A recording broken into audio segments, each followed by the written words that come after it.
Yes, people, welcome back to the Magpie Channel TV. We've got to touch on this, right? I'm not happy about this. And it's caused a bit of outrage on social media as well. Unless you're from one of the big six clubs. The cartel. The Premier League cartel. Or should I say, the Carabao Cup cartel. Triple C is in business. And it's just blatant. In your face now. Broad daylight. Corruption.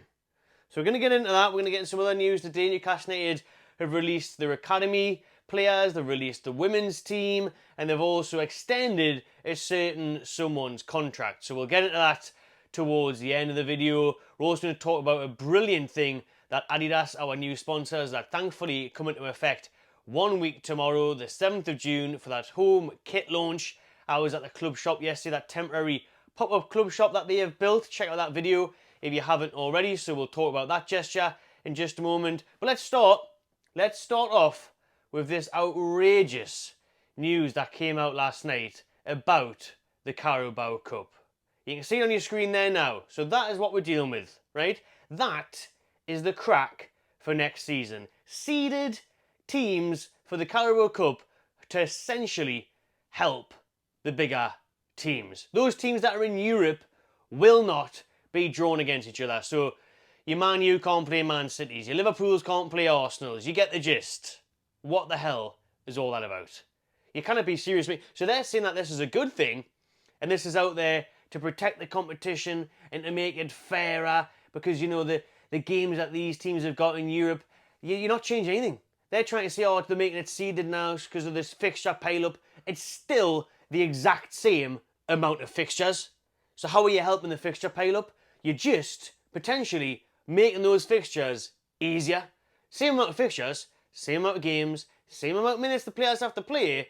Those players just have to play against crapper players now, because it gives your Man Cities a better chance of drawing Millwall instead of Man United. It gives Spurs a better chance of drawing Swindon instead of drawing Arsenal. So it's just helping them out. It's just a guaranteed way that they're hoping of getting teams further in the competition that are from the big six. They don't want Newcastle breaking into that final again like we did 2 years ago at Wembley. They don't want you like some Middlesbrough who got through to the semi-finals this year. Nah. They don't want any of them getting anywhere near Wembley. They just want your Man City to win it every bastard year like they did for 4 years in a row before Man U last year. That's all they want. Pathetic. This is an absolute disgrace. It genuinely, right, all little jokes aside, it genuinely is blatant corruption. In my eyes, it's a complete match-fixing scandal, because for me, you are just guaranteeing that the bigger teams, because they're in the Champions League, Arsenal have got to go away to Porto on Wednesday, so when they could be playing Liverpool in the Carabao Cup next week, nah. Scrap that. We'll make sure they get Mansfield at home. You're just making it easier for the bigger teams. You're not making it less games. You're not making it fairer. They're doing the complete, utter opposite. I think it's a shambolic decision, and one that should be overturned. There should be serious kick-offs over this, because it just honestly sets the precedent that, again, we're just looking out for these big six. You know, the top six who get all the money, all the revenue, all the fans, all the trophies, to continue doing it that way. Right? We don't want anyone else breaking through. We don't want anyone getting knocked out early. It isn't good for the brand. It's not good for Carabao. Right? It's not good for the League Cup. If Arsenal get knocked out in the third round because they drew Man U, no. We want these teams in the quarters and the semis. We want the big finals.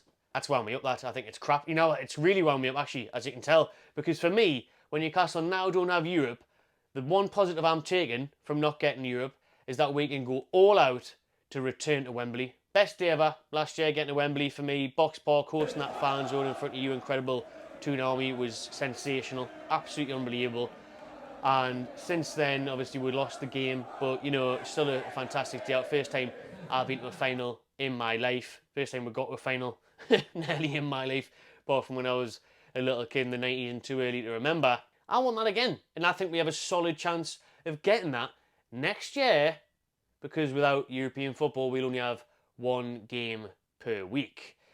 Obviously, with the Carabao Cup, you'll play on a Wednesday and stuff, but without that European distraction and without training being able to focus on that competition, and then when you get to the later rounds, it's just a huge chance for Newcastle to go for a domestic trophy, something that we haven't done for 68 years now, from nearing on 69. Then obviously the last trophy being the Fairs Cup, nearly 60 years ago itself. So big chance for Newcastle to push on, win a cup next year, go for top four again.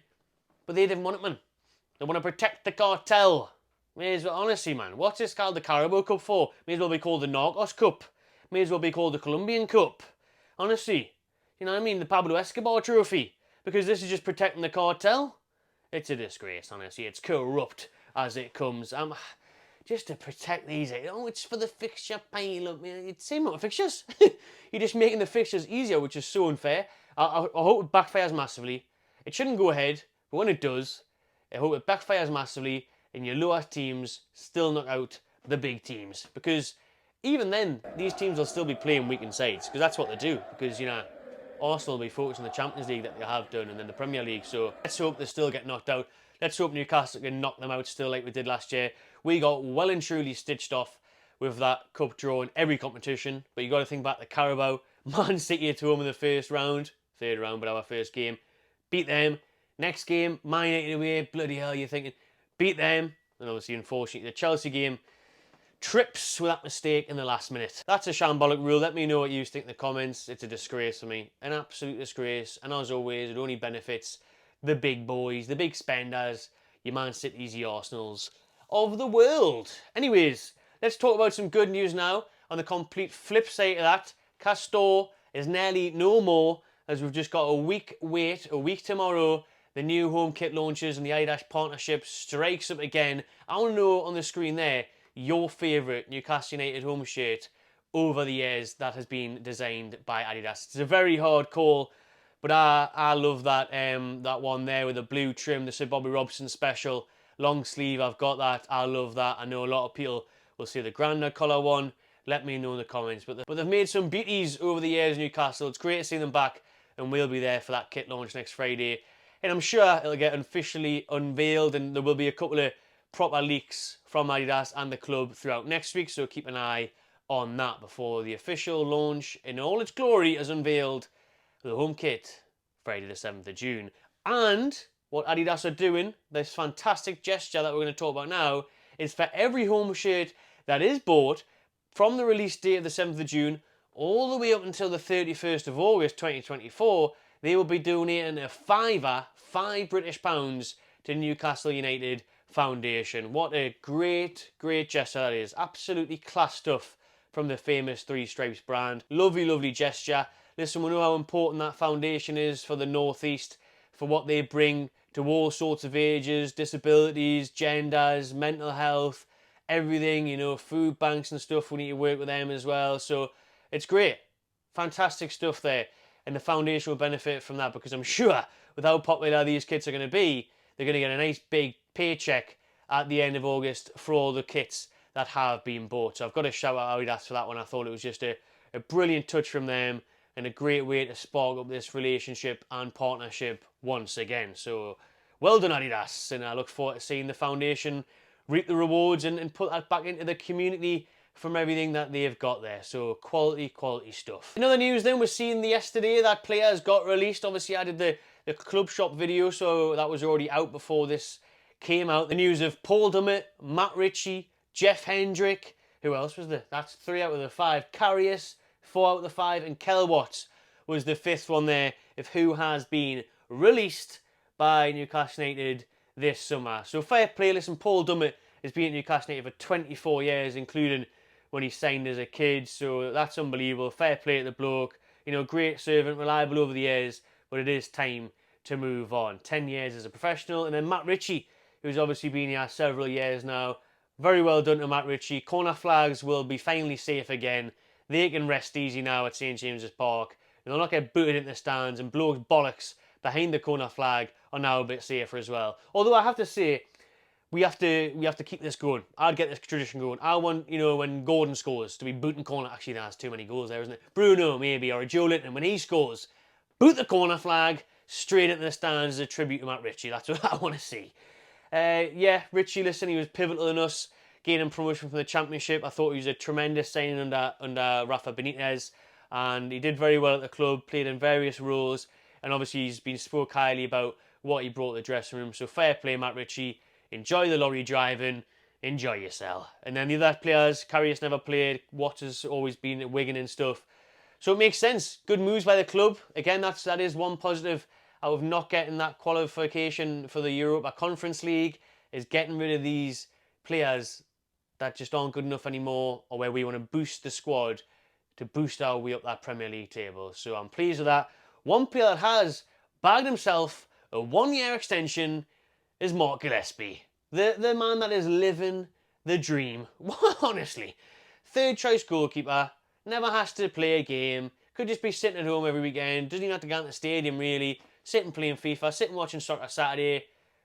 Living the dream. Great life. You know what I mean? But what I did like was Eddie Howe bigging him up in Australia when he was saying how important Gillespie is in and around the training ground, the amount of shots he faces each day and stuff. And listen, he's English. He's a Geordie lad. He's only on 10 grand a week, which 10 grand a week for doing, just a couple hours training a day. Unbelievable. Sign me up. But in all seriousness, it's an alright deal. I'm not going to huff and puff at Gillespie. You're never going to see him play anyway, unless you're in Australia. So it doesn't matter. There's Gillespie's 1-year deal. He's third choice. He's never going to play. Doesn't matter. Draft I'd expect to go as well, so Newcastle are going to have to get a keeper sorted this summer. We know we've been linked with James Trafford this week, and obviously Mamadishvili from Valencia and Aaron Ramsdale of Arsenal in recent weeks as well. So let's see how the club move on that. Also, just a quick shout out to the academy players that are being released today. Rodrigo Vilca, that was a strange one. Remember when we signed him? High hopes for Vilca, wasn't it?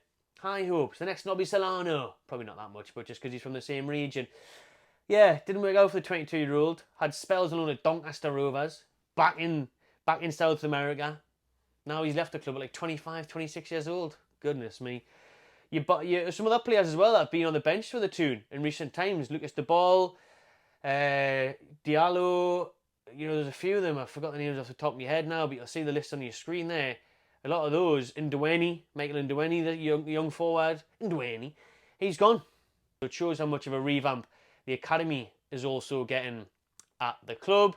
And then finally on the women's side of things, there's been several players released as the girls got back-to-back promotions. So they're going to be in the Championship next year, going up against the likes of the Mackhams. Can't wait for that game.